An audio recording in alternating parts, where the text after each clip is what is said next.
എറണാകുളം അങ്കമാലി അതിരൂപതയിലെ കുർബാന തർക്കത്തിൽ സമവായവുമായി സിറോ മലബാർ സഭ സിനഡ്. അടുത്ത മാസം 3-നുള്ളിൽ ഏകീകൃത കുർബാന അർപ്പിക്കാത്ത വൈദികർ സഭയ്ക്ക് പുറത്താകുമെന്ന് സർക്കുലറിൽ ഇളവ് വരുത്തി. ജൂലൈ 3-ന് ശേഷം ഞായറാഴ്ചകളിൽ ഒരു കുർബാന ഏകീകൃത രീതിയിൽ നടത്തണമെന്നാണ് പുതിയ നിർദ്ദേശം. എന്നാൽ പുതിയ നിർദ്ദേശം അംഗീകരിക്കില്ല എന്നും ജൂണിലെ സർക്കുലർ റദ്ദാക്കണമെന്നുമാണ് അൽമായ മുന്നേറ്റത്തിന്റെ ആവശ്യം.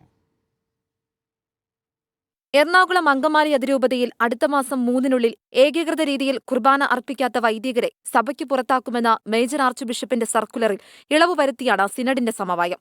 ഞായറാഴ്ചകളിൽ ഒരു കുർബാന ഏകീകൃത രീതിയിൽ അർപ്പിക്കണം. ഇത് ലംഘിക്കുന്നവർക്കെതിരെ ശിക്ഷാ നടപടിയുണ്ടാകും. അതിരൂപതയിൽ ഏകീകൃത കുർബാന മാത്രം അർപ്പിക്കാനുള്ള സമയപരിധി സംബന്ധിച്ച് അടുത്ത സിനഡിൽ തീരുമാനമെടുക്കും.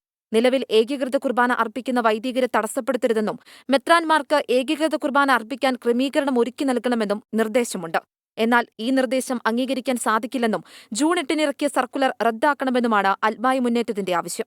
സീറോ മലബാർ സിനഡ് ഇപ്പോഴും ശക്തമായ ഒരു ലോബിയുടെ കയ്യിലാണ്. അവരാണ് നിശ്ചയിക്കുന്നത്. മേജർ ആർച്ച് ബിഷപ്പും അപ്പസ്റ്റോലിക് അഡ്മിനിസ്ട്രേറ്ററും വെറും പപ്പറ്റുകളായിട്ടാണ് ഇപ്പോൾ നീങ്ങുന്നത്. അതുകൊണ്ട് ഈ സർക്കുലറുമായി ബന്ധപ്പെട്ട ഒരു കാര്യവും ഞങ്ങളെ സംബന്ധിച്ചിടത്തോളം നിലനിൽക്കുന്നതല്ല എന്നാണ് ഞങ്ങൾക്ക് പറയാനുള്ളത്. അതിരൂപതയിൽ ജനാഭിമുഖ കുർബാന ഔദ്യോഗിക കുർബാനയായി പ്രഖ്യാപിക്കണമെന്ന ആവശ്യവും ഉന്നയിക്കുന്നുണ്ട്. ഏകീകൃത കുർബാന അർപ്പിക്കാത്ത വൈദികർക്കെതിരെ ശിക്ഷാ നടപടികൾ നിർദ്ദേശിച്ച് മേജർ ആർച്ച് ബിഷപ്പ് ഈ മാസം 9-ന് നൽകിയ സർക്കുലർ അസാധുവായി പ്രഖ്യാപിക്കണമെന്നും അൽമായ മുന്നേറ്റം ആവശ്യപ്പെട്ടിരുന്നു. ഇവ രണ്ടും സിനഡിന് ശേഷമുള്ള പുതിയ സർക്കുലറിലും പരിഗണിച്ചിട്ടില്ല. 24 കൊച്ചി.